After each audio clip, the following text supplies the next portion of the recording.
Kia ora, g'day, welcome back. Let's have a listen to the confirmed and verified lying Australian Prime Minister. I got sent this video clip, and the person that sent it said, "G'day, Joe, mate. I reckon you'll get a kick out of this. Be good to see a reaction to it." So here it is.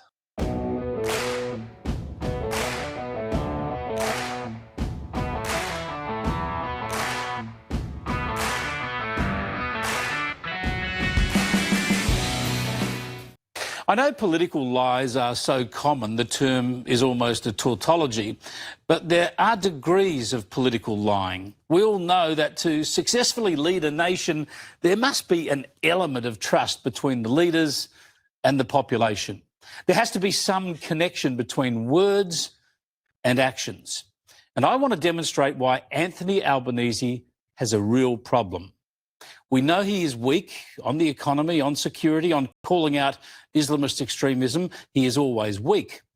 But surely most of the country now also realises they can't rely on his word. I mean, it was bad enough all those years ago when, as a minister, he pilfered lines from Hollywood. In Australia, we have serious challenges to solve, and we need serious people to solve them.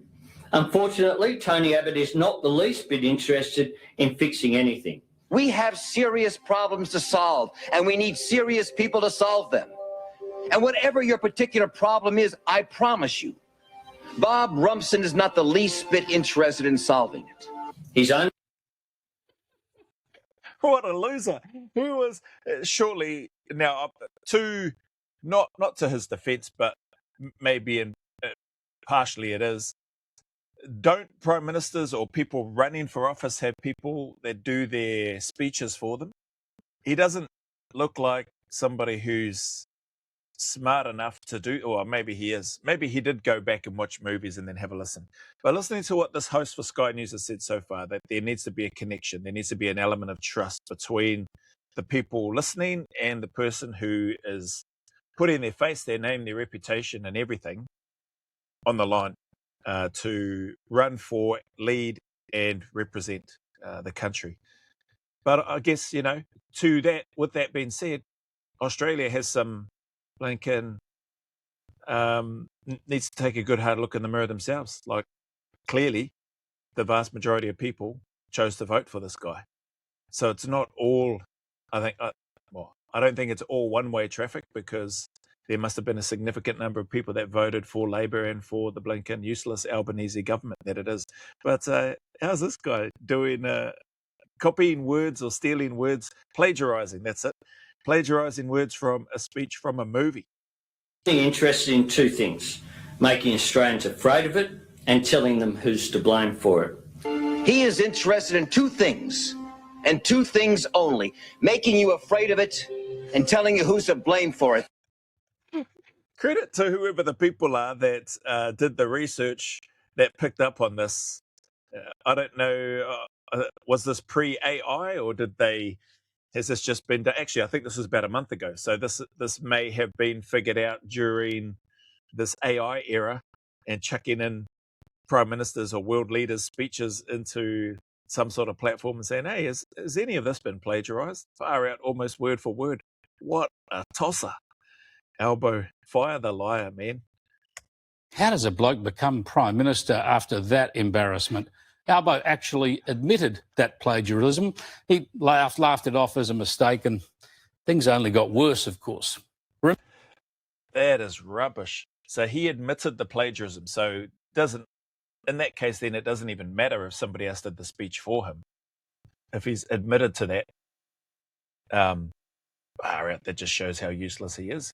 But it also shows, when this guy says, how does a man like that become Prime Minister? Well, perhaps it just shows how gullible a large majority of Australia are and or have been, and or maybe they're getting kickbacks from the Labor government as part of their supports and votes for him. But it seems like things have clearly changed over there, and with One Nation taking the lead in the polls, and I believe Pauline Hanson being the preferred Prime Minister for Australia, it says a lot. But I think Australia's got a massive part to play in how he became Prime Minister and why he's there to this day. He is a trucking loser. Remember, he said this stuff to get elected as Prime Minister. Reducing power prices by $275, falling by $275 per household, $275 a year. It's probably gone up by 270. It's probably gone up double that amount from what I've seen and heard in the news in terms of energy prices, increasing, etc. Yeah, well, power prices have only gone up and up and up. Instead of going down $275, they've gone up nearly 4 times that amount. But Albanese didn't admit his... 4 times, so I was way off the mark. I assume they've gone up.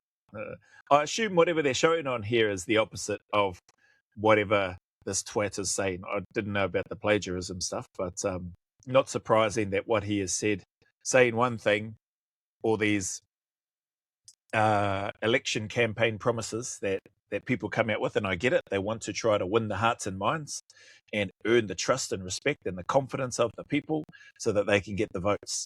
And clearly they have been, or he has been, successful in doing that. And, that's why I use the term, either people in Australia were very gullible and or, just the gift of the gab, maybe just swayed people to vote for him. Right. Lie or broken promise, he disowned the promise. It's Reputex's modelling. It's Reputex's modelling. Hang on. Reputex's modelling. So let me get this right from what I've heard. He's promising that power bills will be reduced by $275. The host of this show said it's gone up and up and up. It's about 4 times the amount. So households haven't saved anything. They've paid more in energy and power. And now the host said, what? He's disowned the promise. I don't know that you can disown the promise, but I get what he's saying. It sounds like, it's Reputex's modelling. I don't know what the hell that means. Reputex's modelling. And you still promised that prices are going to come down by $275. So what has that got to do with anything from my take? I wonder if there are people in the media, how you see clips, prime ministers or MPs, they start getting what appears to be flustered and they want to move on from a particular reporter or a journalist or a person asking them questions. I assume they're all reporters and journalists and they have a legal right to be there with their media passes, etc. That would be handy. But I wonder if any of them get together. I get they're in competition and I get certain parties likely have influence, power, sway, partnerships, underhanded agreements with certain television media so that they can publish and post nice things about them. I wonder if there is if independent media get together, go there, and when one person gets shut down, and that by the MP or the Prime Minister or whatever, and they try to move on to another person or another question, why don't those other journalists back up the person who's just been ignored, or whereby the MP or the Prime Minister in this case is trying to just sort of sweep them out of the way, and then just hammer them. No, actually, could you answer Bob's question? And I've already answered Bob's question. It's Reputex's modelling. Go to another person. Yeah, could you answer their question again? You haven't answered the question. You promised $275 energy bills, power bill reduction per household. And now you're saying it's just Reputex's modelling. That's just a load of rubbish. What a crock. It's Reputex's modelling from that time. It's Reputex's modelling based upon the circumstances at that time. Based upon far out. Look at that, eh? And people probably buy it and listen to it. But listen to how he's just, essentially to me, just dismissing it. It's Reputex's modelling based on the circumstances of that time.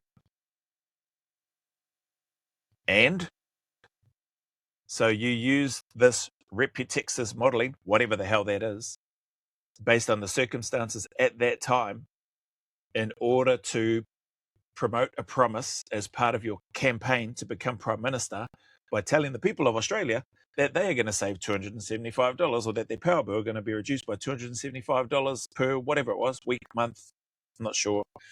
Only to come back and say, well, it's Reputex's modelling based on the circumstances at that time. Was that part of your promise?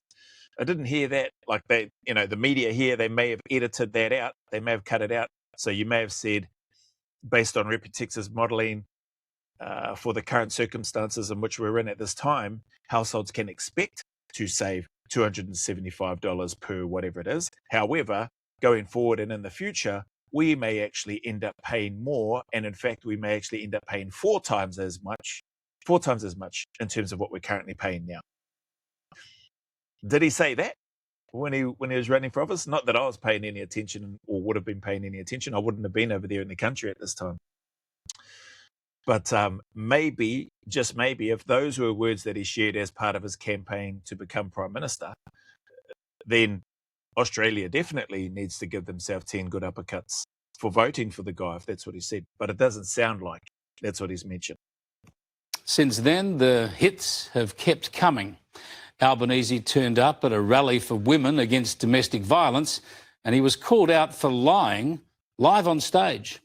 To be clear, we did ask to speak, myself and Katie, and were told that that wasn't possible, and that's fine. I respect the organisers' right to do that.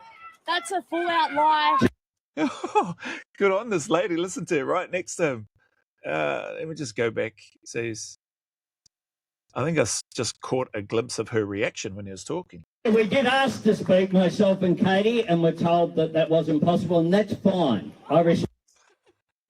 Have a look at the look on her face when she hears that, and she's like, far out. No wonder this Fire the Liar campaign is red hot in Australia at the moment, and no wonder it's so successful. Credit to One Nation for running this campaign. I hope that I don't have any ties or connection or really any interest in what One Nation is pushing, because I don't know what it is that they're pushing. But I just hope that they follow through on they seem to be earning and winning the trust of the people there in Australia. And I hope Pauline Hanson and her team, should they win, although that's not until 2028 when the next election is going to be. So that's, Australia's stuck with this guy for the foreseeable future, unless they do what I think Wales has done and been able to implement something whereby they've been able to fire lying politicians or their Prime Minister. I think that's a caption that I read somewhere. I'd have to go back and have a look. I think it just flashed up on my Instagram page. But anyway, I digress. Credit to this young lady. That's a lie. That's a flat out lie. Right next to Albo. I don't know what's going through his head. Why he would just make up lies on the spot right next to clearly this lady here, who must be part of the group that has organised this. And if she didn't want him and his wife to speak, and or indeed if her and her team didn't want the Prime Minister and his wife, or whoever the other person is that he mentioned, to speak, how has he ended up with a microphone? She doesn't look like the sort of person that's just going to give him the microphone willingly, unless she really likes him. So maybe she did like him up until that point, but this is nuts. You're just going out in public, right on the stage, cameras everywhere, state a false statement, make a false statement, and then you get called out for it by the lady right next to you. Her initial reaction when she was listening to that, it seems authentic and genuine and honest. Like, she was like, what did I just hear? And then she straight onto it. That's a flat out lie. Let's go back there again, watch the face, and then we'll just let it run for a bit. I asked to speak, myself and Katie, and were told that that wasn't possible, and that's fine. I respect the organisers' right to do that. That's a full-out lie. Despite Albanese's It's a full-out lie. Good on her. protestations, the organiser dug in. Our Prime Minister just flat out lied on a national scale in front of the whole country. What did they do? It looked like, did he send some cronies in to move her out of the way because she continued speaking the truth? Far out. His protestations, the organiser dug in. Our Prime Minister just flat out lied on a national scale in front of the whole country.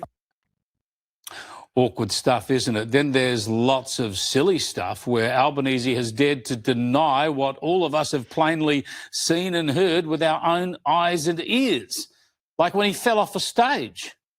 Photos with everyone, okay? I'll go in the middle.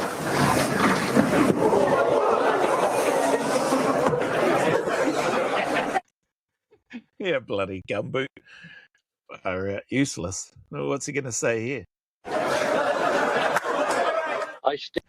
I mean, there's nothing wrong with that. Oh, I've just cut him off. There's nothing wrong. Like, he walked along, he fell off the stage, he's all right. What's he going to do? Like, people can see that. Like, blinking blind Freddy can see that this guy's just fallen off the stage. An exaggeration, not true, obviously. But you know what I mean. He's fallen off the stage. Who cares? What does he do? Does he try to come out and say, no, I didn't? That'd just be stupid. And just go back.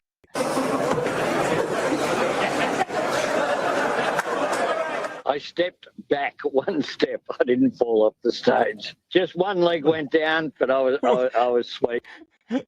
Hang on. I stepped back one step. I didn't fall off the stage. Are you kidding me, bro? One step.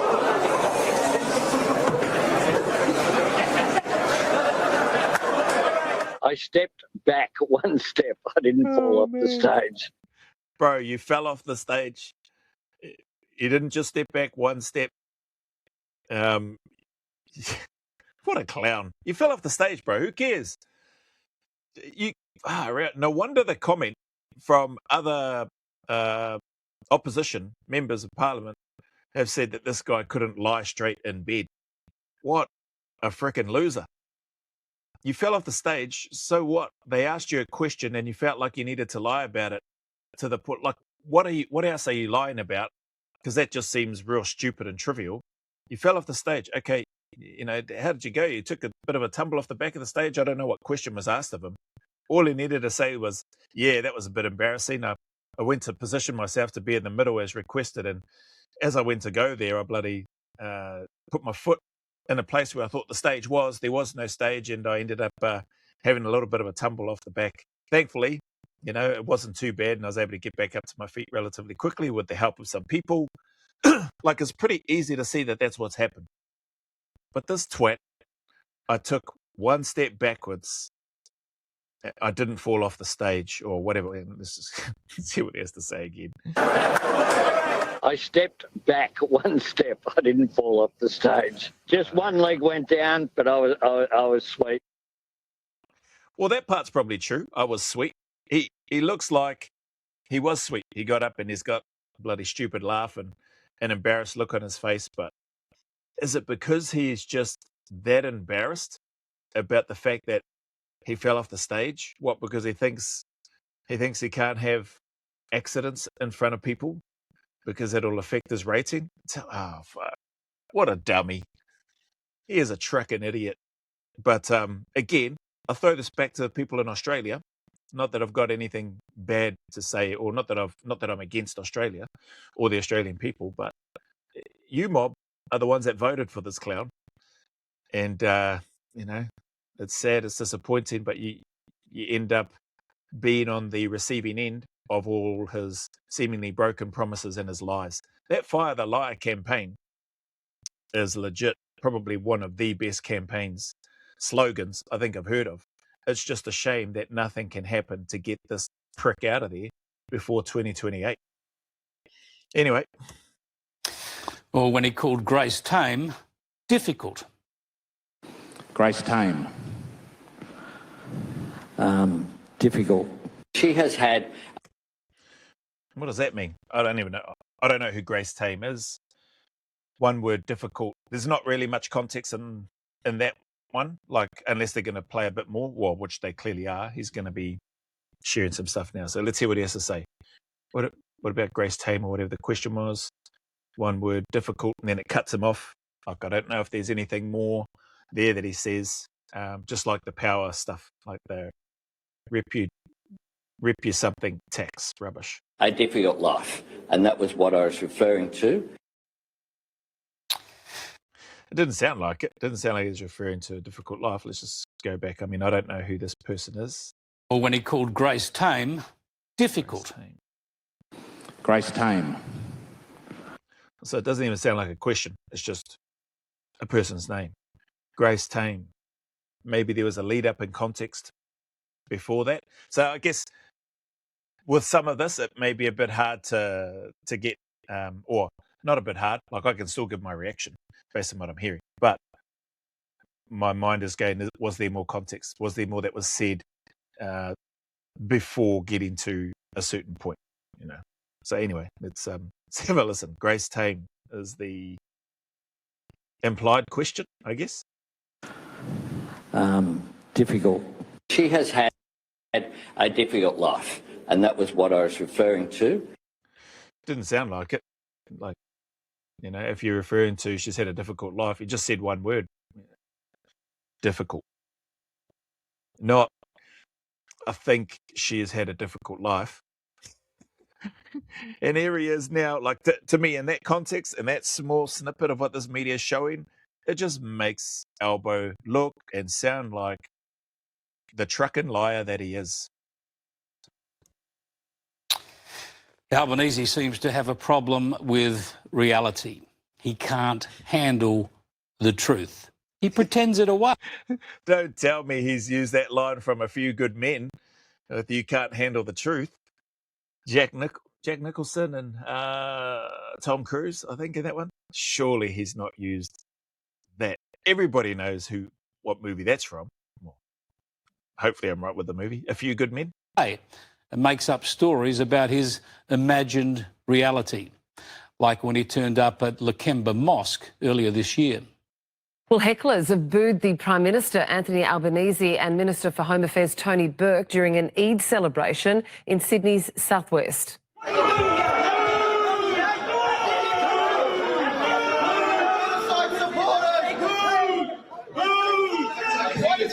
Get him out of here!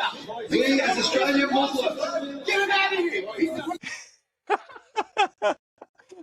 I mean, I don't know what's going on here, what this is all about, but this is crack up. All the boos, people standing, some clearly very vocal, want him out of there.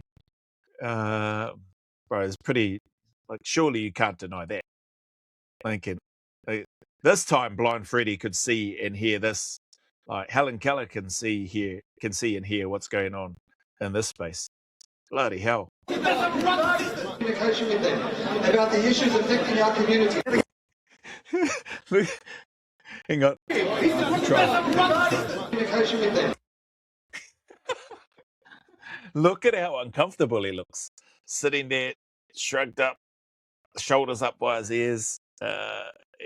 He looks like, he's got a look on his face like, as if to say, get me the truck out of here before these people lynch me. About the issues affecting our community.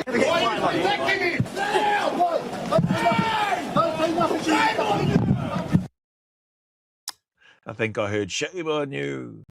People yelling, or at least one person with quite a strong, a loud voice, maybe a couple of others. Pretty nasty stuff. But not in Albo's world. Oh, look, I've seen some of those reports and they're just simply not accurate. There were 30,000 people plus at Lakemba this morning, overwhelmingly. The reception was... 30,000 people? Didn't look like 30,000 people unless he's talking about outside. Even outside didn't look like 30,000 people. I'm not saying that there wasn't, but that footage that has been shown on here didn't look like 30,000 people around there. And inside, there definitely didn't seem like there's 30,000 people inside that building that he was in. And they're just not accurate. Are you kidding me, bro? Seriously, yeah, he can't lie straight in bed, this bloody clown. Incredibly positive. I walked through the crowd to the mosque and not a single person heckled. There were not a single person heckled. Well, it didn't look like he was walking through the crowd. It looked like he was off in a separate area. I don't know if that's going to the mosque or if that's after, but the footage wasn't really clear of that. It didn't show him walking through any crowd. And I definitely heard at least one person say shame on you, and then other people booing as he's walking. So to stand there and say not one person heckled, this guy's just on out the gate. He's on another planet, man. Yeah, bloody clown. To the mosque, and not a single person heckled. There were a couple of hecklers inside. They were dealt with. There were a couple of hecklers inside. They were dealt with. I sat there crapping my pants. That's the look that he had on his face. I sat there crapping my pants, thinking and hoping, I hope I get out of here alive. But there was just one or two hecklers inside, and they were dealt with. I mean, to be fair, it seems like the group of people that were standing that weren't happy about him, even the ones that were particularly, or the one that was particularly vocal, one or two, seems like they were handled. Whatever security measures were in place, kept the crowd back from getting closer to and potentially putting hands on the Prime Minister. But imagine, I just think to myself, had they gotten that far and grabbed him and started pulling him out of there, and the security needed to pull him out of there, I wonder what he would have said then. Oh no, they were saying let's go for a cup of tea and have a cup of coffee like down the road, have a cup of chai together, and they wanted to share with me some of their thoughts and perspectives on the situation, whatever. That's probably this. Like if this is what he's saying about stuff that just, it's on camera, bro. Like, it's not AI. It's this is what you are saying, and this is what you have done, and this is how you look.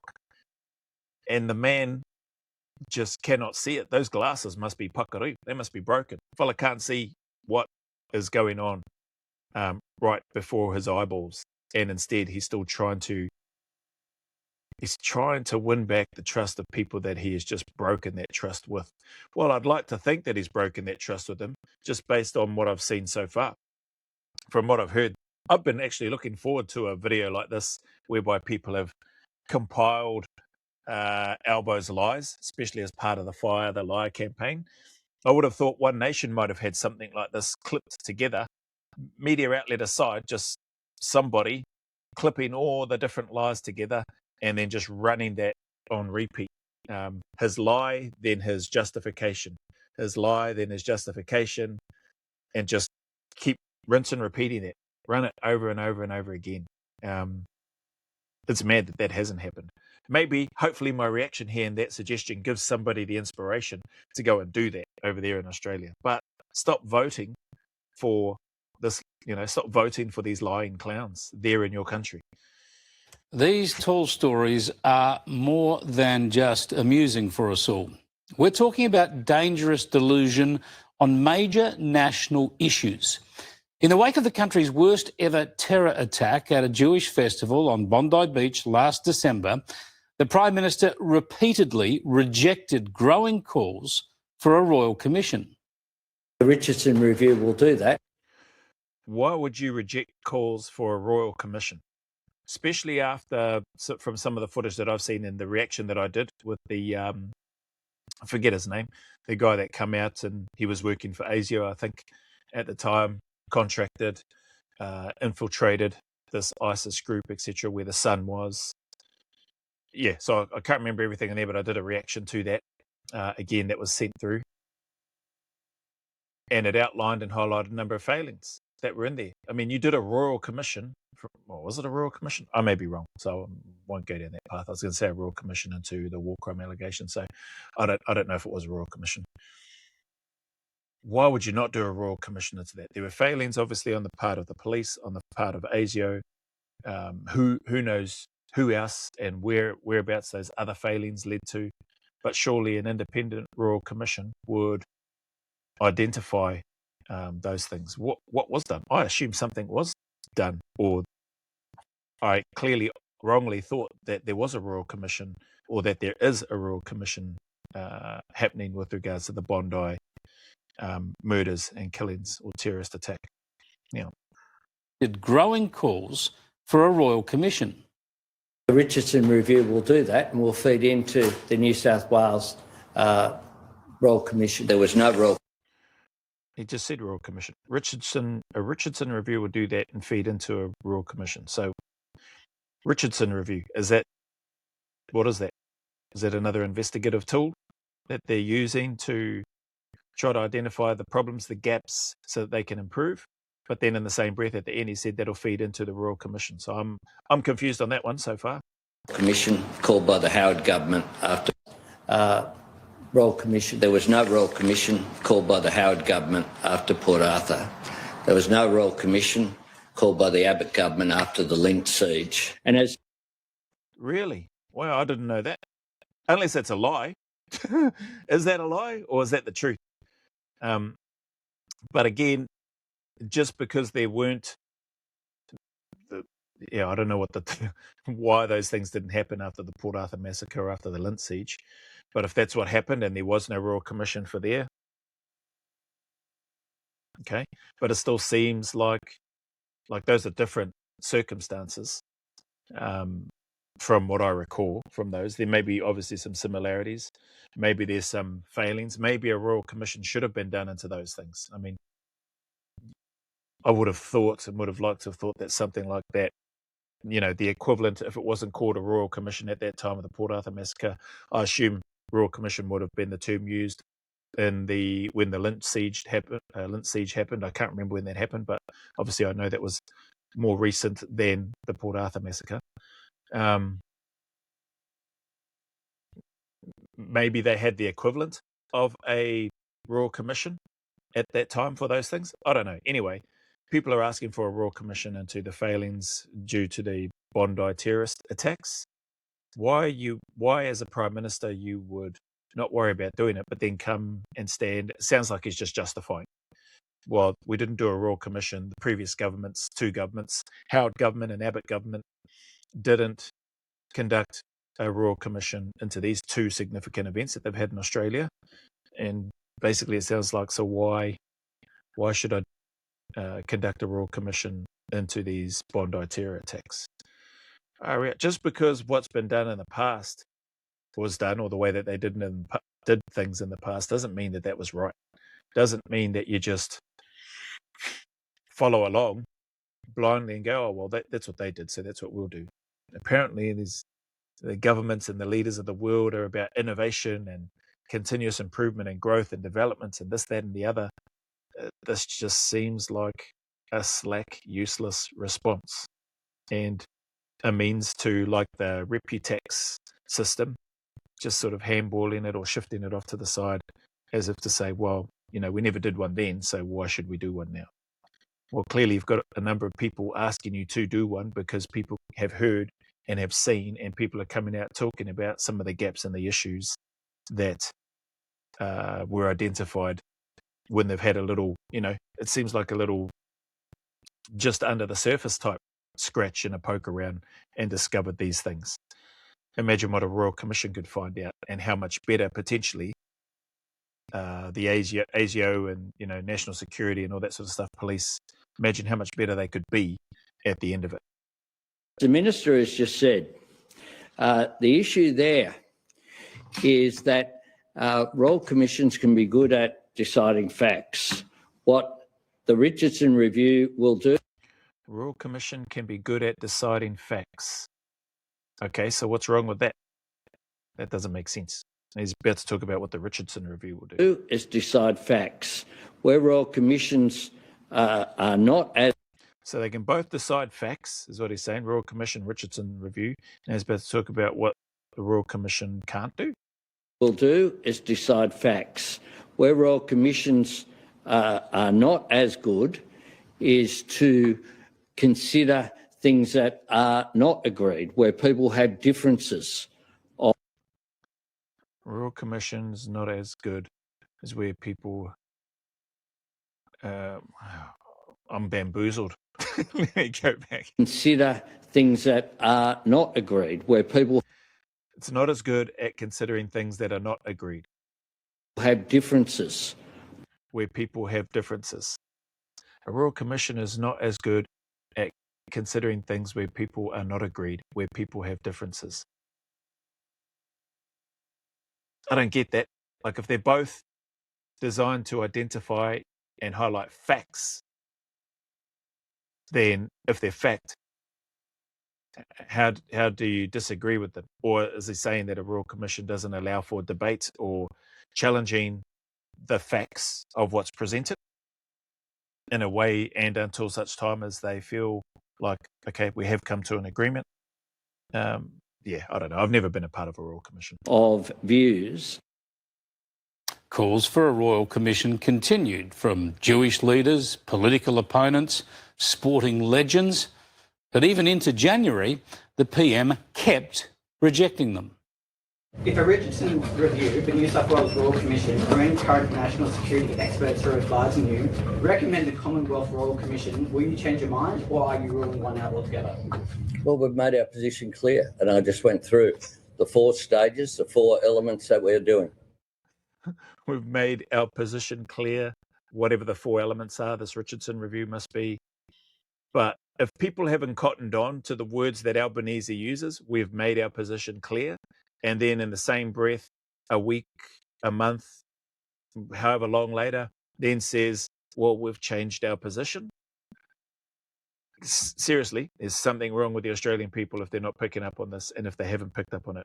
Maybe they've picked up on it now, and maybe that's why Pauline Hanson and One Nation have generated $3 or $4 million, and maybe it's 5 million. Who knows by now? Maybe people have finally cottoned on to what this lying little weasel has been saying and doing, but at what cost, and why has it taken so long? Will there be the opportunity to change the stupid laws that he has implemented on capital gains tax and negative gearing and the energy crisis, and just the shambles that it seems like and sounds like he has left behind, or is leaving behind? This trail of devastation within Australia is what it seems like to me that he's creating, and the people, regular everyday punters, people are going to be the ones footing the bill, trying to pick up the pieces, trying to, do something, move forward in a positive way with their lives. It's crazy. So it sounds like he's sticking with his Richardson review or whatever, even on the back end, like the host of this TV show or news media said, celebrities, opposition leaders, Jewish community, which is understandable, for a Commonwealth Royal Commission. And it's just nah. I wouldn't be surprised if he backflips and then maybe says, yeah, we're going to do a royal. I've decided that the best course of action is to conduct a Royal Commission. Seen us run these lying bloody campaigns with regards to this fella. Then on January the 8th, when Albanese finally caved in and called a Royal Commission, he pretended. Okay, so he has caved in.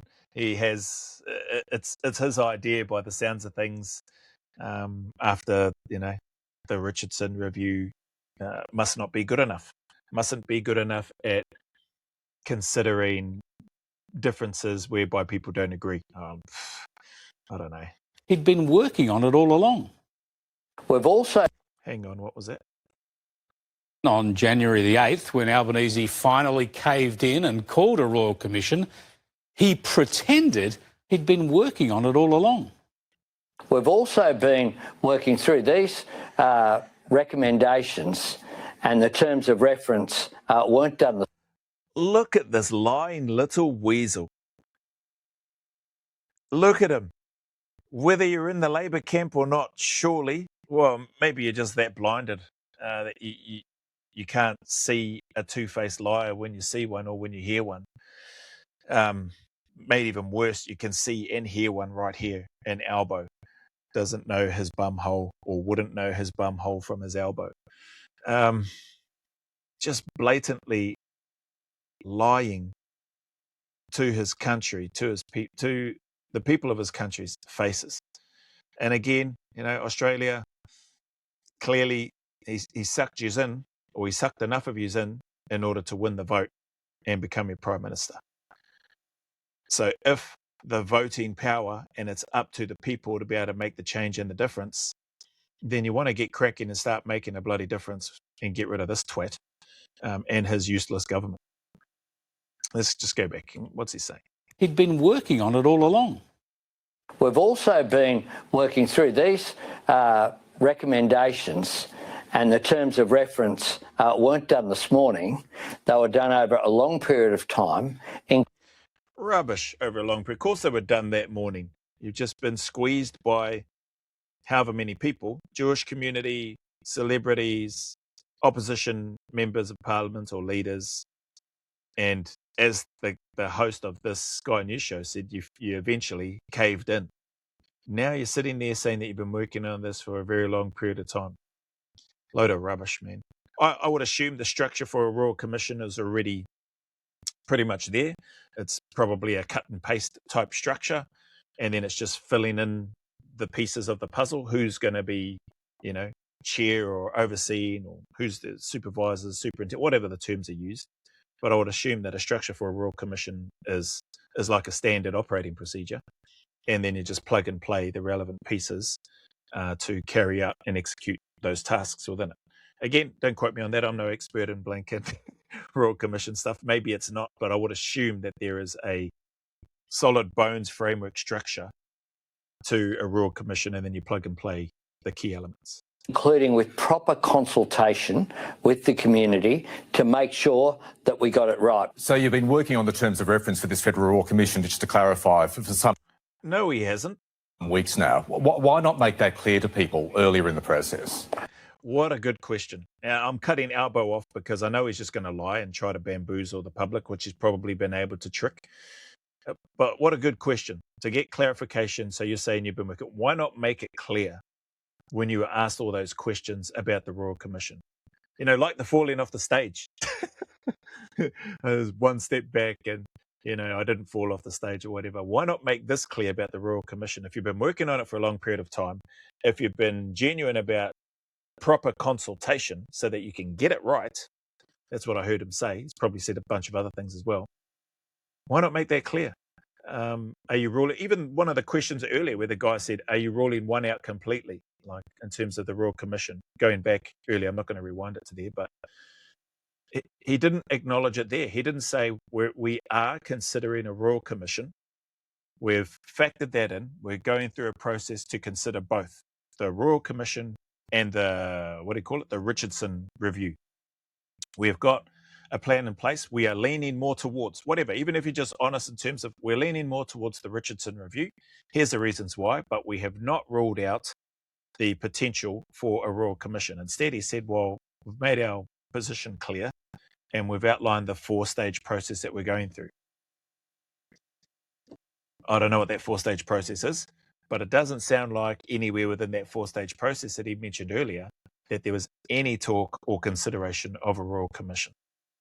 So this is a good question. Let's just go back slightly. And just to clarify, for some weeks now, why not make that clear to people earlier in the process? Well, for some time, Michael, well, for some time, bloody hell, that's a good question. I can't answer that one because all my lies are coming back to the forefront of my head. And now I'm going to, what's he going to say? How's he going to try to respond to this? Let's just hear that again, because I like the stuttering and stumbling of people, of two-faced lies, verified lies when they're called out on camera. To people earlier in the process. Well, for some time, Michael, in today's 24-hour media cycle, you can either allow it to run you or you can be an orderly, considered government. What the hell has that got to do with answering the question? It's a simple question. Why not make it clear if you were actually indeed ever considering a Royal Commission in conjunction with your Richardson Review? Why not just make that clear? We're considering both options. We've taken on notice, words that often get used in the Senate. We're taking on notice and we are considering the two main options, which is Richardson Review and the Royal Commission, or Royal Commission, Richardson Review, whatever order you say it. But why not make that clear? You didn't make it clear. Instead, you went, Richard, in a 24-hour media cycle, you can either allow it, what do you say, to run you, or you can be a considered government. What the truck has that got to do with answering a simple question about why didn't you make it clear that you were considering a Royal Commission right from the start? All these two options. Useless, lying little weasel. Just extraordinary, isn't it? An orderly, considered government. Now, I can see they cut him off. Like, it looked like they probably cut him off, and I haven't seen that clip or that interview, probably because he just carried on to talk about nonsense. Didn't answer the question, used deception to try to steer the topic away and talk about something completely different, and just avoid the question completely. I don't know why he's lied so much so far in this. Sorry, I've been going for nearly an hour and I'm only 7.5 minutes in. He's lied so much in this short period of time. I get it. It's snippets that they've edited. I just hope, I hope it's enough for the Australian people to wake up and go, truck this bloody idiot. He's just a lying snake. And it seems like he is just breaking the backbone of the Australian people, of the everyday Australian, like the labourer, the I don't know what you call it. It's not blue collar, is it, or white collar? I don't know what the term is, but the Aussie battler. I've heard that term before. Like, just I take that to be just normal everyday Australians who are getting hammered. Not to mention family trusts, not to mention the power stuff that he's spoken about, but just a litany of lies and deception. And I wouldn't be surprised if there's a massive amount of corruption if an investigation was done into Albanese.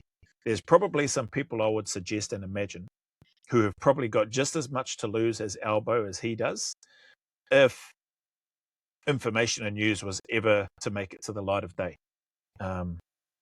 It'd be good if that news and information did, so they just bloody get arrested and go inside, go in prison. Just extraordinary, isn't it? Does he really take us all for fools? Well, to be fair, mate, like to this host here, maybe not you, maybe not other people, because there's probably a bunch of people that didn't vote for Albo, I get it. But obviously the vast majority of people in Australia, you could potentially say are fools, are gullible, because obviously the majority voted for this twat. His promises to get elected and then get re-elected about not restricting negative gearing or capital gains tax discounts. Hang on. I'm a little bit confused. Would love it if you're still with me here and talking about this, maybe I'll chop these up into shorts because there's some rubbish in here. To get re-elected. So you're telling me that the power stuff that he spoke about, the $275, was for when he first got elected, and since then, and since all these other lies, he's been re-elected on the back end of promises about not touching negative gearing and capital gains tax. I have seen some of those clips where people have asked him, so there'll probably be some of the same clips in here if that's what they're going to show, I assume. And if the fact that power surged to 4 times the amount and there was no $275 saving, and then he comes out and says that was reputax based on the circumstances of that time, Australian people have heard that, right, I assume, and now he's looking to get re-elected. And I don't know if this is the order in which it's gone, and or, if or how many times he has been re-elected. But let's just say, based on what I've heard, he's going into re-election, making more promises, like Australia, seriously. People there that are voting for him, and now if you're whinging and moaning, complaining and disheartened and disappointed about re-voting for or re-electing this lying clown, like, that's on you. Don't get me wrong, he's got a lot to answer for, and he shouldn't be your Prime Minister of Australia. My take from sitting over here across the ditch, but having the privilege to be a dual citizen for New Zealand and Australia. I'm going to say what I want anyway, even if I wasn't a citizen of Australia. But you guys voted him in. You guys and girls voted him in again to be re-elected, if that's the case, based on just what I've heard. So I'm just going to rewind a little bit to hear some of this. That'll hopefully give you a little bit of context in terms of why I've rambled on about this particular part. We can't sit there as Australian people and go, well, we didn't know. You did know. You already had a track record history of the lies that he's made and the failed promises that he hasn't delivered on, and his ability to shirk that off and blame that on something else, or say so-and-so or previous governments didn't do this, that, and the other. And then to come out again, and then say, oh, well, we have actually been working on a Royal Commission like this. He couldn't even fall off the stage and tell the truth. If you re-elected him, unfortunately, that's your fault. With any luck, people of Australia can get him booted out sooner rather than later.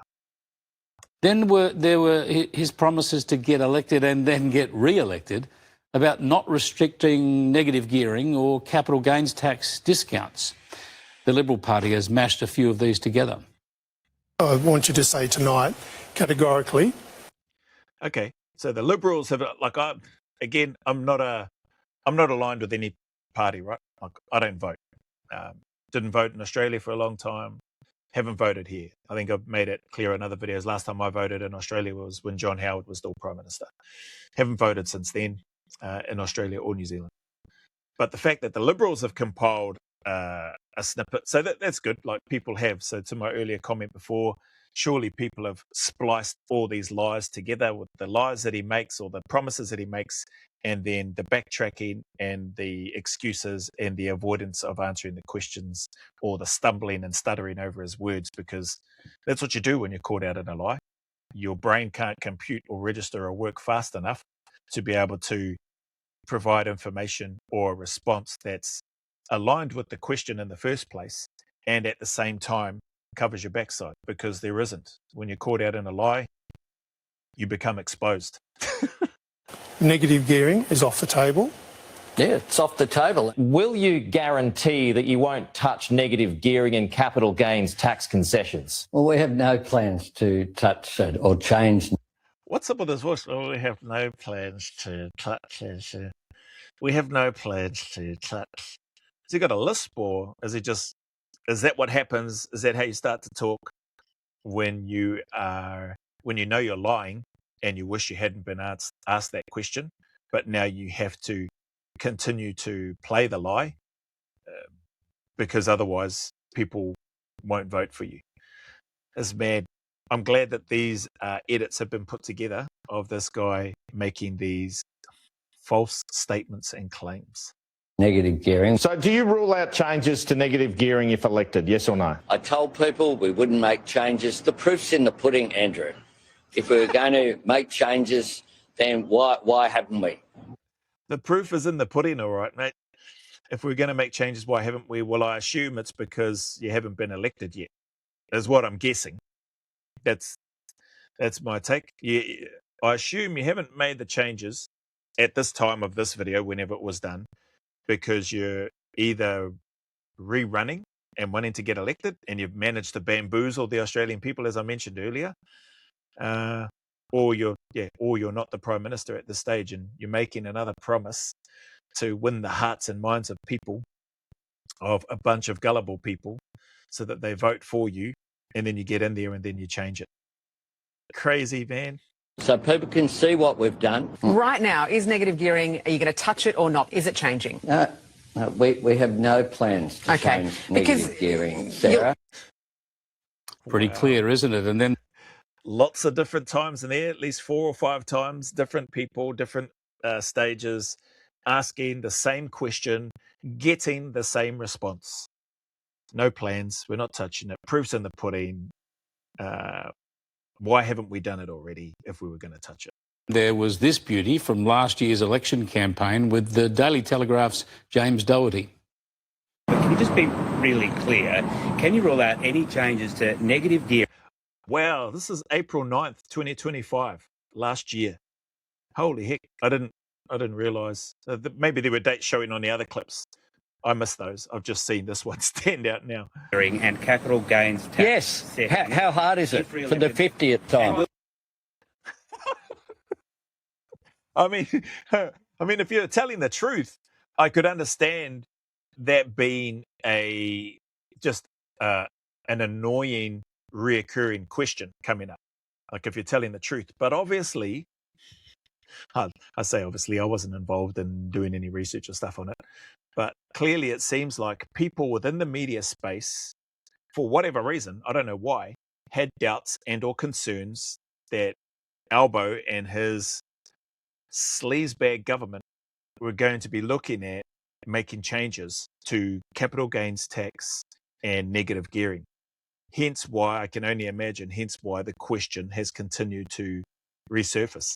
Fellas getting ho-ha, yes, for the 50th time. Fair enough if that were true, but obviously and clearly it is not true with the budget that has come out.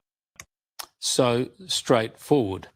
And now, with rampant speculation about negative gearing and capital gains tax changes in next week's budget, speculation the government has pointedly not denied, Doherty fronted Albanese again today. 13 months ago, you ruled out changes to negative gearing and capital gains tax for what you said was the 50th time. Does that mean that you lied 50 times to voters? And Good on this guy. The same guy that asked the question, I think he said 13 months ago, back in April 2025.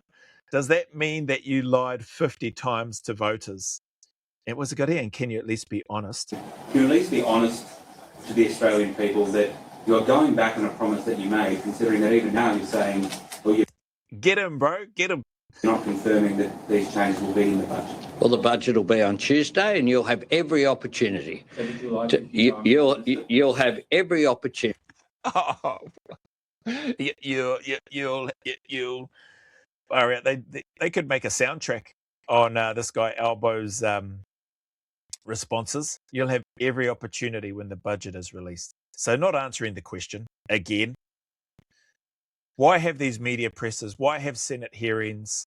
Why do these supposed leaders talk about accountability and we should be held to account and the people have a right to ask us questions, etc. If the counter to that is, well, I'm not going to answer it. There's no need to answer it. Does that mean that you lied 50 times to voters?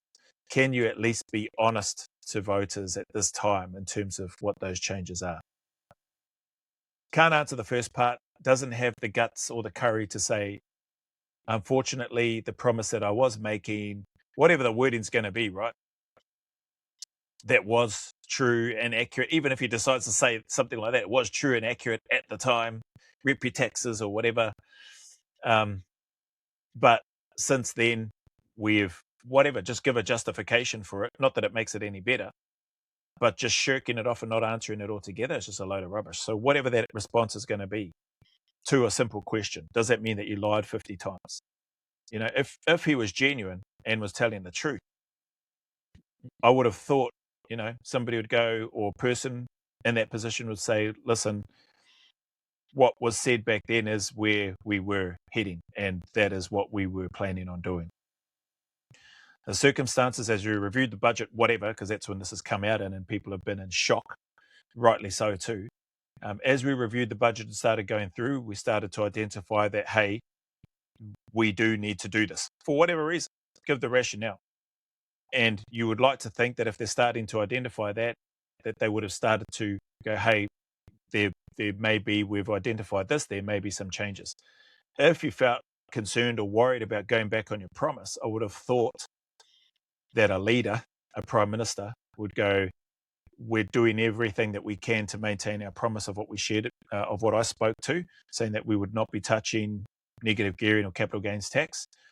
However, we're at a precipice, whatever. We're at a pivotal point whereby it seems like we may have to make changes to that. But in efforts to try to avoid that, we're seeking and asking, whether it's the coalition, whether it's other professional money people that have experience and are qualified and can come in and provide a different lens and perspective, support a contractor, government's known for getting in contractors, etc., to help us so that we can see if we've looked at, everything as well as we can to avoid changing and or impacting these critical things, because we're mindful of, we've made these promises to the Australian people and we do not want to go back on that promise. Like, at least start trying to, soften the blow.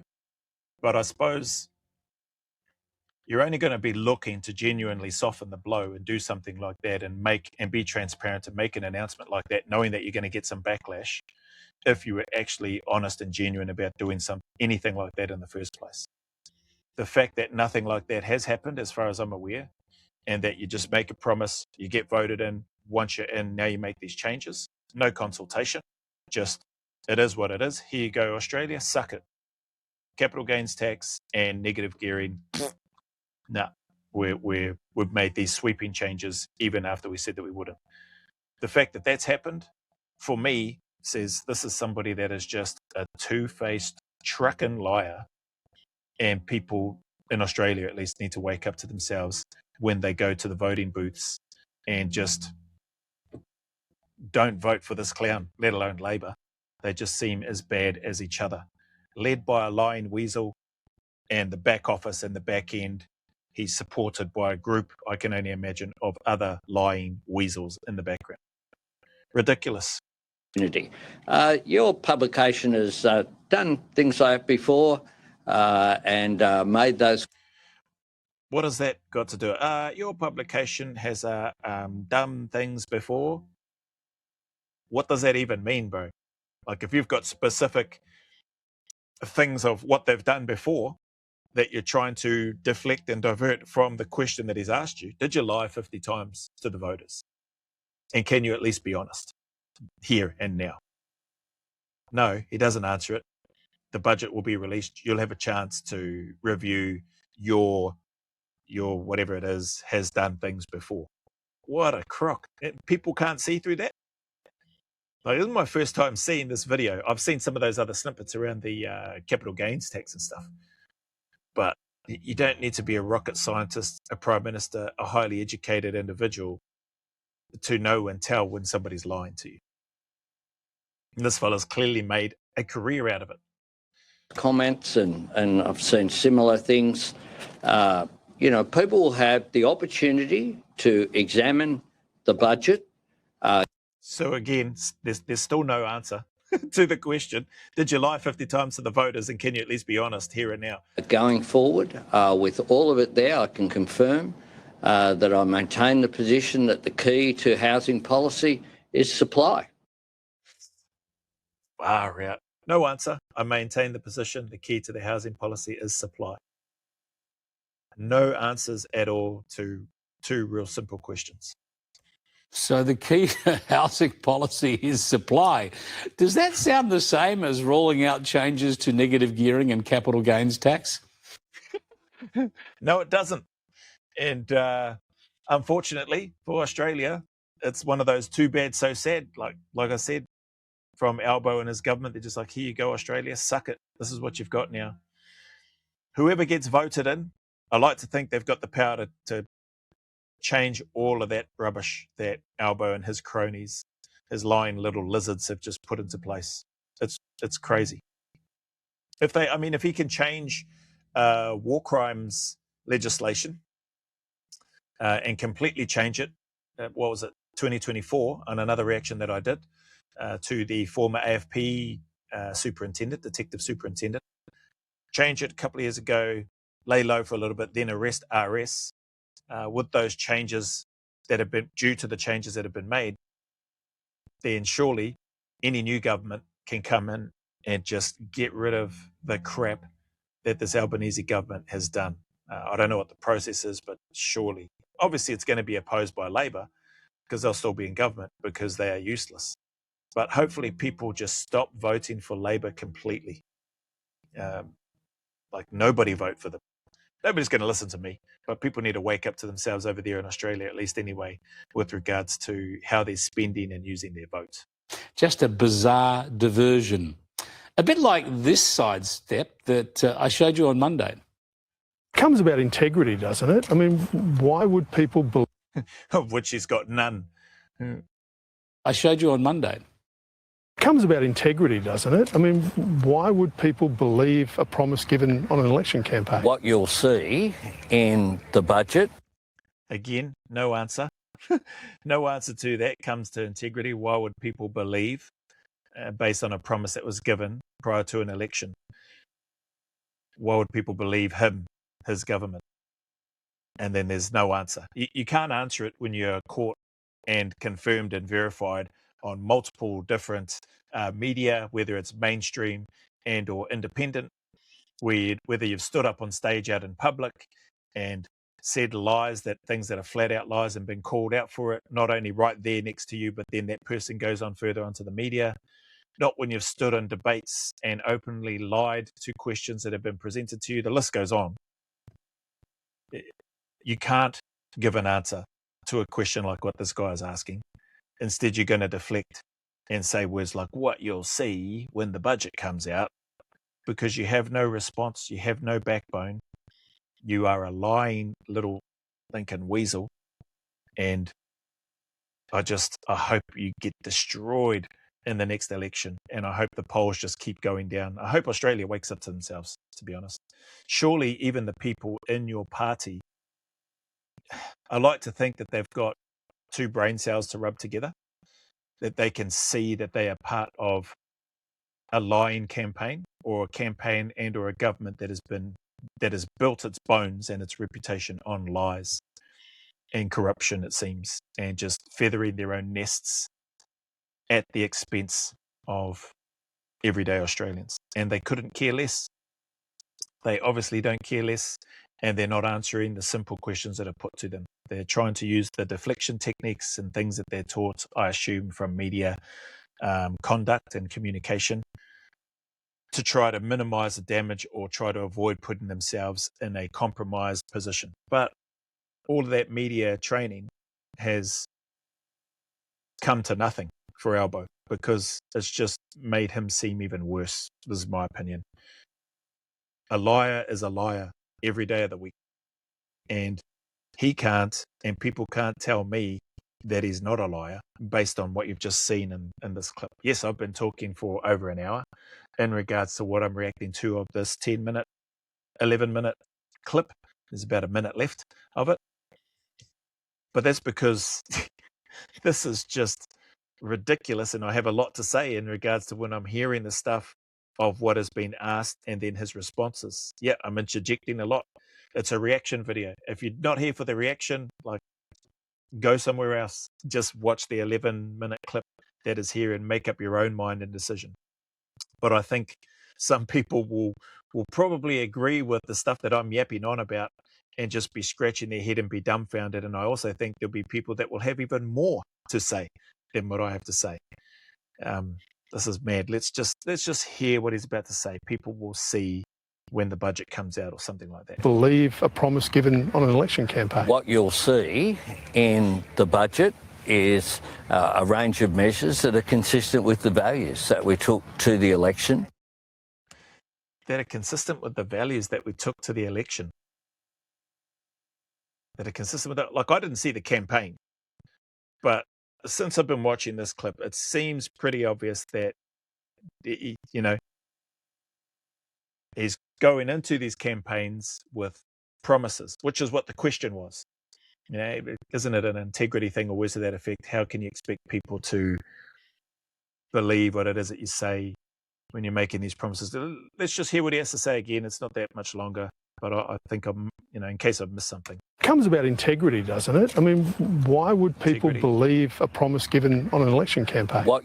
Integrity. Why would people believe a promise given as part of an election campaign? You'll see in the budget is a range of measures that are consistent with the values that we... Look at him. He's able to look this guy dead in the eye. Seems like anybody. Obviously part of the training and stuff that they're given as well when they're communicating, to try to come across and seem more believable. He's not more believable. Well, at least not to me.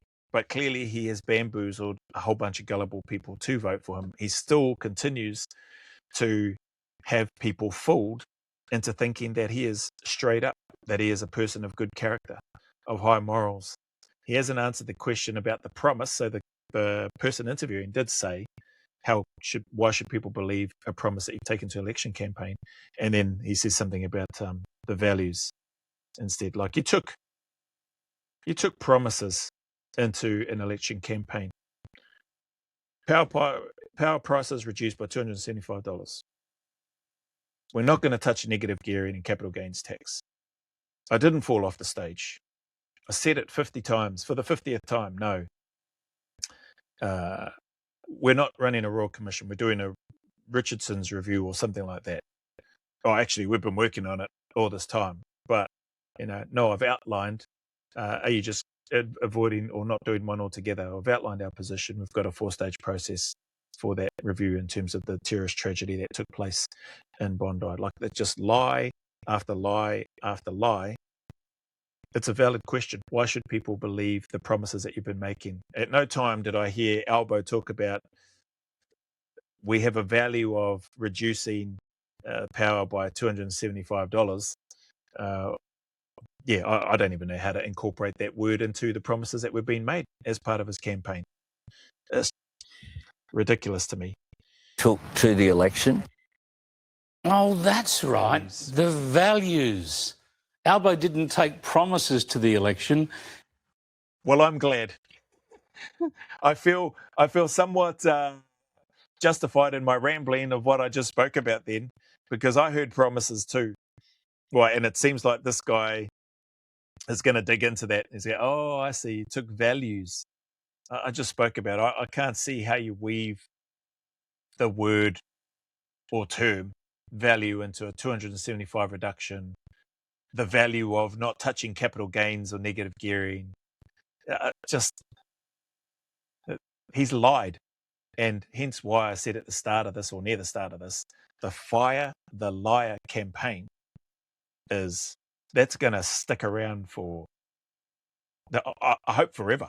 I hope it stands as a prominent reminder for anybody looking to go into politics to be a leader, to lead a country, reflects on this massively and watches this, not my clip, not my video reaction, maybe, unless they want to watch my reaction, but they watch at least this 11-minute video of all of the stuff that's in here, and that they wake up to themselves and go, well, I don't want to be like this clown. I don't want to be like this ball bag Albanese. I hope that happens. He took values. Silly us. He makes promises before the election and changes them to values after. Far out. Like just that, eh? Making promises and then changes them to values. We've changed our position. How many times is Albo? That could be a soundtrack in and of itself. We've changed our position. We've changed our position. Well, we've changed our position. Well, our position is, and then they've changed it. Make promises which turn into values. Crazy, man. I'm glad this guy and this station has highlighted this and put this video together. To the election. And what kind of values are they? Your values? My values? Australian values?